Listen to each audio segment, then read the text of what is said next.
بسم اللہ والحمد للہ والصلاة والسلام علی رسول اللہ وعلی آلہ وصحبہ ومن والاہ رب اشرح لی صدری ویسر لی امری واحلل عقدۃ من لسانی یفقہوا قولی اللہم انفعنا بما علمتنا وعلمنا ما ينفعنا وزدنا علما آمین یا رب العالمین۔ مطالعہ حدیث کے ضمن میں ہم جس باب کا مطالعہ کر رہے ہیں اس کا عنوان ہے الاقتصاد فی العبادہ، عبادت کے معاملے میں درمیانی راہ اختیار کرنا، افراط و تفریط سے بچنا۔ نبی اکرم صلی اللہ علیہ وسلم نے فرمایا، مسند احمد ابن حنبل کی روایت ہے کہ انی لم ابعث بالیہودیہ ولا بالنصرانیہ، کہ مجھے مبعوث نہیں کیا گیا نہ یہودیت کے ساتھ اور نہ نصرانیت کے ساتھ، وَلَكِنِّي بُعِثْتُ بِالْحَنِيفِيَّةِ السَّمْحَةِ، بلکہ مجھے تو مبعوث کیا گیا ہے اس دین کے ساتھ کہ جس میں حنیفیت ہے اور جس میں سماحت ہے۔ حنیفیت کہتے ہیں کہ ہر طرف سے اپنی توجہ کو ہٹا کر اللہ تعالیٰ کی طرف متوجہ ہو جانا، جو افراط و تفریط کے دھکے ہیں، جو شرک اور بدعت ہے، ان سب سے بالکل غیر متعلق ہو کر ایک اللہ کی طرف یکسو ہو جانا۔ اور جیسے کہ ہمیں معلوم ہے کہ یہ لقب جو ہے وہ سیدنا ابراہیم علیہ السلام کا ہے، جنہوں نے جو ہے جب پورا مشاہدہ کیا، ستارے کو دیکھا، چاند کو دیکھا، سورج کو دیکھا، اور ہر ایک کو ریجیکٹ کر دیا اور کہا کہ یہ سارے تو زوال پذیر ہیں، زوال آمادہ ہیں،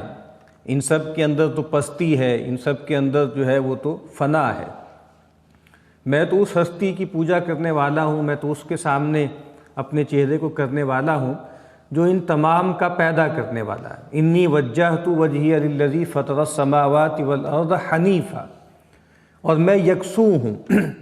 پوری طرح میری توجہ اللہ کی طرف ہے۔ اور پھر فرمایا کہ سماحت کے ساتھ،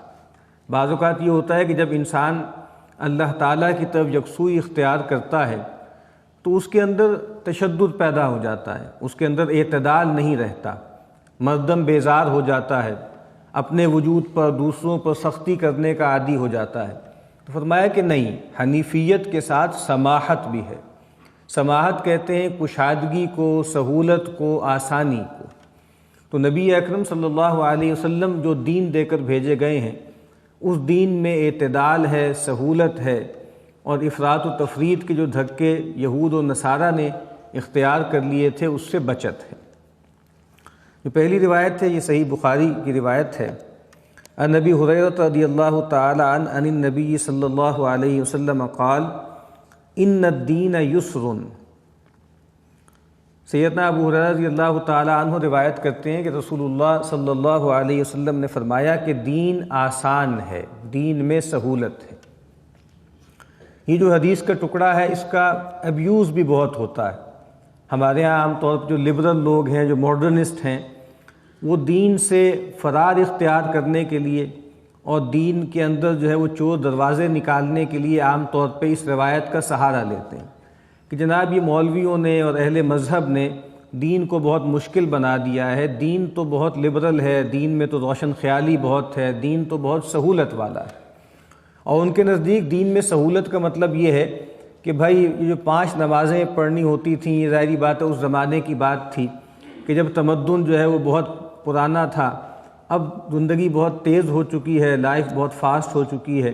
اب اس طرح کی عبادتیں ہمارے بارے میں نہیں ہیں۔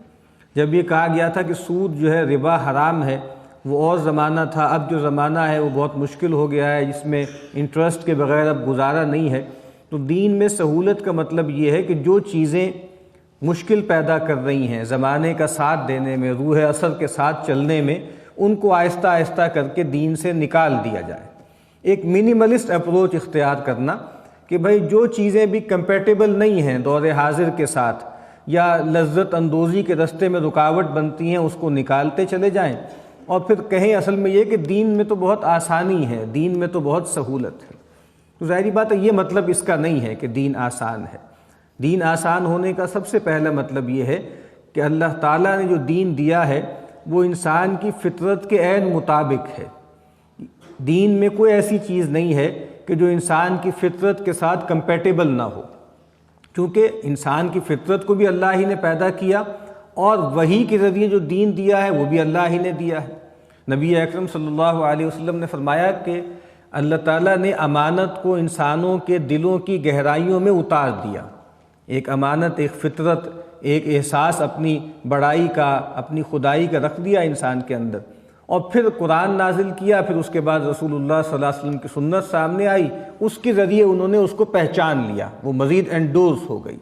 تو اللہ تعالیٰ نے انسانوں کی رہنمائی کے دو طریقے اختیار کیے ہیں، دو میڈیمز اختیار کیے ہیں، ایک فطرت جو انگرینڈ ہے، جو انیٹ ہے، جو میں لے کر پیدا ہوتا ہوں، اور ایک وحی جو خارج سے مجھے دی جاتی ہے۔ تو دین آسان ہونے کا سب سے بڑا مطلب یہ ہے کہ جو دین دیا گیا ہے انبیاء کے ذریعے، اس میں اور میری فطرت میں کوئی تضاد نہیں ہے، بلکہ اصل میں دین کیا ہے؟ دین میری فطرت کا اقتضاء ہے۔ مجھے ایک پیاس دے کر بھیجا گیا تھا اور وحی کے ذریعے اس کی سیرابی کا اہتمام کیا گیا ہے۔ تو مجھے ایک تقاضا دیا گیا، ایک طلب میرے اندر رکھ دی گئی، اور اس طلب کو وحی کے ذریعے، دین کے ذریعے پورا کر دیا گیا۔ تو فرمایا کہ دین آسان ہے، دین میں سہولت ہے،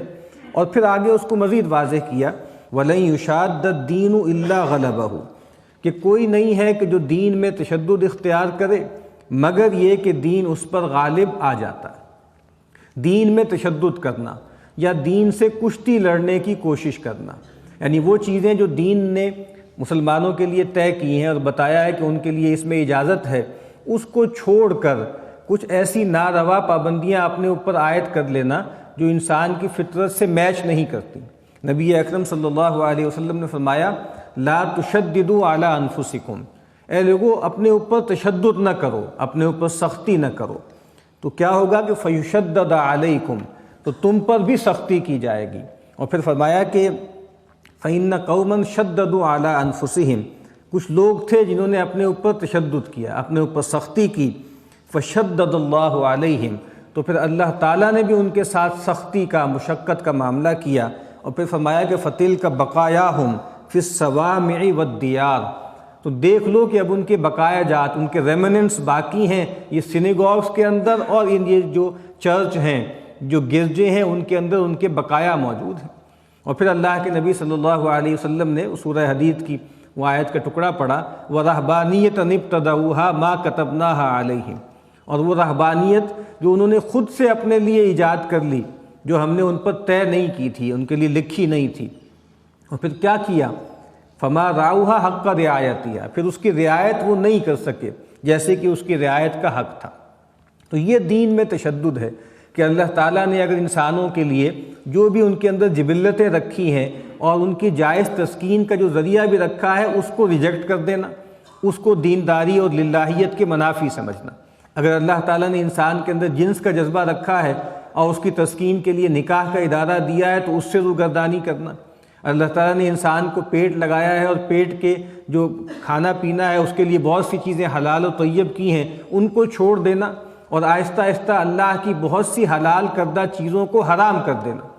اور یہ بہت بڑی بات ہے، جس طریقے سے اللہ تعالیٰ کے کسی حرام کو حلال کرنا بہت بڑا انحراف ہے، بہت بڑی گمراہی ہے، اسی طریقے سے وہ چیزیں جو اللہ تعالیٰ نے حلال و طیب بنائی ہیں ان کو اپنے اوپر حرام ٹھہرا لینا، یہ بھی بہت بڑا انحراف ہے۔ اس لیے فرمایا کہ کل من حرم زینت اللہ التی اخرج لعبادہ والطیبات من الرزق، اے نبی ان سے پوچھئے کس نے حرام ٹھہرائی ہیں وہ چیزیں جو اللہ تعالیٰ نے اپنے بندوں کے لیے نکالی ہیں پاکیزہ، اور جو رزق نکالا ہے کس نے اس کو حرام ٹھہرایا۔ اب جو دین میں تشدد ہے اس کی کئی صورتیں ہیں۔ ایک صورت تو یہ ہے کہ جو اللہ تعالیٰ نے ایک ہائرارکی قائم کی ہے کہ یہ فرائض ہیں اور یہ نوافل ہیں، اور انسان نوافل کے معاملے میں بہت تشدد کرے، بہت توغل سے کام لے، بہت تعمق میں اور گہرائی میں جائے، اور اس کی بنیاد پر بہت سے فرائض بھی اس سے جاتے رہیں۔ تو فرائض سے توجہ کو ہٹا کر اور نوافل پر میں جو ہے اوور انڈلجنس، یہ بھی دین میں غلو و دین میں تشدد کی ایک صورت ہے۔ اسی طریقے سے اللہ تعالیٰ نے بہت سی جگہوں پہ لوگوں کو رخصتیں دی ہیں، بہت سے معاملات پہ عزیمتیں ہیں، اور بہت سے معاملات میں رخصت بھی دی گئی ہے۔ تو اس رخصت کو ہلکا سمجھنا، اس کو گھٹیا سمجھ کے اس سے دور ہٹ جانا، یہ بھی دین میں تشدد ہے۔ نبی اکرم صلی اللہ علیہ وسلم نے ایک موقع پر کسی چیز کے بارے میں رخصت کا رویہ اختیار کیا، اور پھر کیا ہوا کہ کچھ لوگوں نے اس سے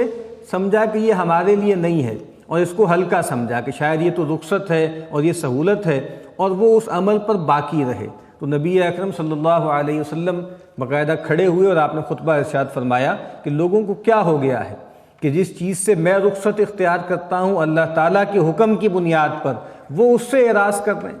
کیونکہ نبی اکرم صلی اللہ علیہ وسلم نے فرمایا کہ ان اللہ یحب ان تؤتى رخصہ کما یحب ان تؤتى عزائمہ، اللہ تعالیٰ جس طرح اس کو پسند کرتے ہیں کہ جو جن چیزوں میں اس نے عزیمت ٹھہرائی ہے اس کو اختیار کیا جائے، اسی طریقے سے اللہ تعالیٰ یہ بھی پسند کرتے ہیں کہ جن چیزوں کے معاملے میں رخصت دی گئی ہے اس رخصت سے فائدہ اٹھایا جائے۔ تو انسان اپنے آپ کو بہت مضبوط سمجھنے لگے اور کہے کہ نہیں مجھے تو ان رخصتوں کی ضرورت نہیں ہے اور مجھے مضبوطی دکھانی ہے، تو یہ بھی دین میں ایک تشدد ہے۔ اسی طریقے سے ہمیں کہا گیا ہے کہ ہم حرام سے بچیں، اور یہ بھی کہا گیا ہے کہ ہم شبہات سے بھی پرہیز کریں، لیکن وہ چیزیں کہ جو اپنی اصل میں حلال ہیں، مباح ہیں، ان کے بارے میں بلا وجہ میں شک میں پڑ جانا، ان کے بارے میں بلا وجہ میں جو ہے شکوک کا شکار ہو جانا، یہ بھی دین میں غلو ہے۔ آپ کسی دوست کے گھر جائیں اور آپ کے سامنے جو ہے کوئی گوشت سامنے رکھ کے رکھا جائے اور اب آپ شبے میں پڑ جائیں کہ معلوم نہیں یہ گوشت جو ہے کسی حلال جانور کا ہے یا حرام جانور کا ہے، معلوم نہیں اس کو ذبح کرتے وقت اللہ کا نام لیا گیا کہ نہیں لیا گیا، معلوم نہیں جس دوست کے گھر میں بیٹھا ہوں میں دعوت کھا رہا ہوں پتہ نہیں اس کی کمائی حلال کی ہے یا نہیں ہے، تو یہ بھی تشدد ہے، یہ بھی غلو ہے۔ چیزوں کو فیس ویلیو پہ دیکھنا چاہیے، اور بہت سی ایسی چیزیں جس کے بارے میں ہمیں تحقیق کا حکم نہیں ہے اس کے بارے میں بلا وجہ کی تحقیق کرنے کی کوشش کرنا، یہ بھی دین میں غلو ہے۔ سیدنا عمر رضی اللہ تعالیٰ عنہ اور کچھ اصحاب تھے، کہیں جا رہے تھے کسی جنگ کے موقع پر، تو رستے میں گزرے ہیں، کہیں ایک حوض سا تھا، تو وہ پانی پینے لگے، تو ایک اور صحابی نے وہاں قریب موجود کسی دیہاتی سے پوچھا کہ یہ بتاؤ بھائی اس میں کوئی درندے اور ناپاک جانور تو آ کر پانی وانی نہیں پیتے؟ تو سیدنا عمر رضی اللہ تعالیٰ عنہ نے روک دیا ان صحابی کو اور کہا کہ ہمیں اس کی ضرورت نہیں ہے، ہمیں اس کی تحقیق نہیں کرنی، یہ پانی ہے، فیس ویلیو پہ ہم اس کو لیں گے، یہ پاک اور طیب ہے اور ہم اس کو استعمال کریں گے۔ تو بلا وجہ میں سوال کر کے چیزوں کو اپنے لیے مشکل بنانا، یہ بھی دین میں تشدد کا ایک پہلو ہے۔ اسی طریقے سے دین کی جو ایک ہائرارکی ہے، آپ نے پڑھا ہوگا کہ کچھ چیزیں فرائض ہیں، پھر واجبات ہیں، پھر اس کے بعد جو ہے وہ سنت ہے، مستحب ہے، پھر مباح ہے، پھر اسی طریقے سے مکروہ ہے، پھر مکروہ تنزیہی ہے، مکروہ تحریمی ہے، پھر اس کے بعد حرام ہے۔ اس ہائرارکی کو نظر انداز کر دینا اور کچھ چیزیں جو کہ سنت غیر مؤکدہ ہیں ان پر ویسا اصرار کرنا کہ جیسے فرض پر کیا جاتا ہے، جو چیزیں مکروہ تنزیہی کی نوعیت کی ہیں ان کو ایسے سمجھنا کہ جیسے حرام مطلق ہے کوئی چیز، یہ چیز بھی دین میں تشدد ہی کا پہلو ہے۔ اور اسی طریقے سے دوسروں پر نکیر کرنا، دوسروں کو منع کرنا، دوسروں کو روکنا، دوسروں پہ نقد کرنا، جس طریقے سے کسی حرام کو چھوڑنے پہ نکیر کی جائے گی ویسی کسی مکروہ کے لیے نہیں کی جائے گی، جس طریقے سے کسی فرض کی دعوت دی جائے گی اس طریقے سے کسی سنت یا مستحب کی دعوت نہیں دی جائے گی۔ تو ان تمام چیزوں کو جو ہے اس سے توجہ کو ہٹا دینا اور پھر دین میں تشدد کا معاملہ کرنا، یہ اللہ کے نبی صلی اللہ علیہ وسلم نے فرمایا ہے کہ یہ ٹھیک نہیں ہے۔ اور آپ نے فرمایا کہ انکم لن تنالوا ھذا الامر بالمغالبہ، اس دین کے امر کو، اس دین کے معاملے کو تم پہنچ نہیں سکتے، اس کو پا نہیں سکتے غلبے کی کوشش سے۔ تو دین سے کشتی لڑنے کی کوشش نہ کرو، کیونکہ دین سے کشتی لڑنا اصل میں اپنی فطرت سے لڑنا ہے، اور اس کا نتیجہ لازماً یہ ہے کہ انسان ہار جائے گا، اس میں وہ جیت نہیں سکتا۔ اسی لیے فرمایا کہ فإن خیر دینکم ایسرہ، کہ تمہارا سب سے اچھا دین کون سا ہے؟ جو سہولت والا ہے، آسانی والا ہے۔ اور اپنے صحابہ سے بھی آپ نے یہی بات فرمائی، آپ نے فرمایا کہ یسروا ولا تعسروا، لوگوں سہولتیں فراہم کیا کرو، آسانیاں فراہم کرو،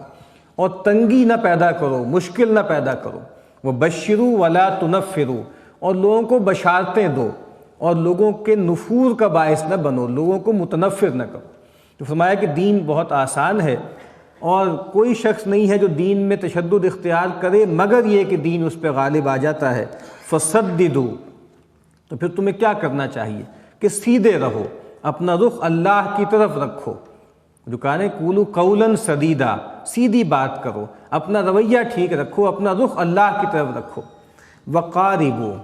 اور دیکھو درمیانی راہ سے قریب رہو، توسط اور اعتدال کی راہ اختیار کرو، بہت زیادہ ڈیویشن نہ کرو، ہر دو طرف اگر تم جو ہے انحراف کرو گے تو اس کو سسٹین نہیں کر سکو گے. یعنی اگر تم بہت زیادہ نیکی کی راہ پر بہت تیز رفتاری سے دوڑنے کی کوشش کرو گے تب بھی تم کامیاب نہیں ہوگے, اور اگر بہت سست رو ہو جاؤ گے اور منزل سے دور ہو جاؤ گے تب بھی جو ہے تم جو ہے صحیح جگہ تک نہیں پہنچ سکو گے. تو فرمایا کہ فسددوا وقاربوا وابشروا, اور بشارت پاؤ اور خوشی مناؤ, واستعینوا بالغدوۃ والروحۃ وشیء من الدلجہ, اور دیکھو مدد حاصل کرو کچھ دن کے وقت عبادات کے ذریعے, کچھ شام کے وقت عبادات کے ذریعے, اور کچھ رات میں عبادت کے ذریعے. کہ جس طریقے سے انسان کو اللہ نے حکم دیا ہے اپنی بندگی کا, ہر وقت بندگی کا حکم دیا ہے, تو کہا کہ یہ اوقات ہیں, صبح کے وقت میں بھی کچھ عبادات ہیں, کچھ اذکار ہیں, شام کے وقت بھی کچھ اذکار ہیں, عبادات ہیں, اور رات کے وقت بھی کچھ عبادات ہیں, عشاء کی نماز بھی ہے, پھر تہجد کی نماز بھی ہے. تو کہا کہ ان اوقات سے فائدہ اٹھاؤ, یہ اوقات بہت برکت والے ہیں. اسی لیے ہم دیکھتے ہیں کہ نبی اکرم صلی اللہ علیہ وسلم نے خاص طور پہ صبح و شام کے اوقات میں بہت سے اذکار تلقین کیے ہیں کہ یہ بہت قیمتی اوقات ہوتے ہیں, تو ان سے فائدہ اٹھاؤ. اغتنام الاوقات جس کو کہا جاتا ہے, وقت کو غنیمت جانو, اس کو بہت زیادہ اپنے حق میں استعمال کرو. تو فرمایا کہ دیکھو سیدھے رہو اور درمیانی راہ سے قریب رہو, اور صبح و شام اور رات کے کچھ اوقات میں عبادت کر کے قوت حاصل کر کے مدد حاصل کرو. اور پھر فرمایا القصد تبلغوا, درمیانی راہ اختیار کرو, درمیانی راہ اختیار کرو, تم منزل تک پہنچ جاؤ گے.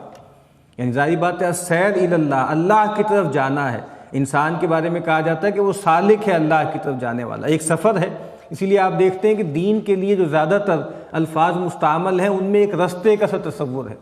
یہ شریعت کا لفظ ہے, طریقت کا لفظ ہے, مذہب کا لفظ ہے, سلوک کا لفظ ہے, کہ ہم سب اللہ کی طرف چل رہے ہیں, ایک سفر کر رہے ہیں. نبی اکرم صلی اللہ علیہ وسلم نے فرمایا من خاف ادلجا, کہ جس کو اندیشہ ہوتا ہے کہ منزل دور ہے وہ منہ اندھیرے سفر کا آغاز کرتا ہے. ومن ادلج بلغ المنزل, اور جو منہ اندھیرے چل پڑتا ہے وہ منزل تک پہنچ جاتا ہے. تو یہاں پر بھی فرمایا کہ جو اگر تم چاہتے ہو کہ منزل تک پہنچو تو درمیانی راہ اختیار کرو. اور ظاہری بات ہے اگر آپ کو جو ہے وہ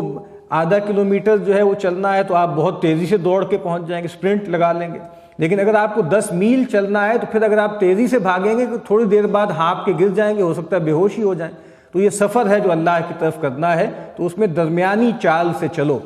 اور پیغمبر کے طریق پہ چلو. جو ہمارے اکابر نے فرمایا نا کہ الاجتہاد فی البدعۃ, آپ نے فرمایا کہ بدعت کے معاملے میں بہت محنت کرنا, بہت کوشش کرنا, اس سے بہتر یہ ہے کہ الاقتصاد فی السنہ, کہ سنت کے معاملے میں درمیانی راہ سے چلنا. تو بدعت کی راہ پہ چل رہے ہیں, بکٹوٹ بھاگ رہے ہیں, تو جتنا جا رہے ہیں اتنا اللہ سے دور ہو رہے ہیں. لیکن سنت کے طریق پر پیغمبر صلی اللہ علیہ وسلم کے راستے پر چل رہے ہیں تو سہج سہج بھی چلیں, آہستہ آہستہ بھی چلیں, تو انشاءاللہ منزل مقصود تک پہنچ جائیں گے. تو اس روایت کا حاصل یہی ہے کہ دین کے معاملے میں جو سہولت اللہ اس کے رسول صلی اللہ علیہ وسلم نے رکھی ہے اس سے فائدہ اٹھایا جائے, اور اس معاملے میں بلا وجہ کے تشدد سے کام نہ لیا جائے. اللہ تعالی ہم کو اس کی توفیق عطا فرمائے.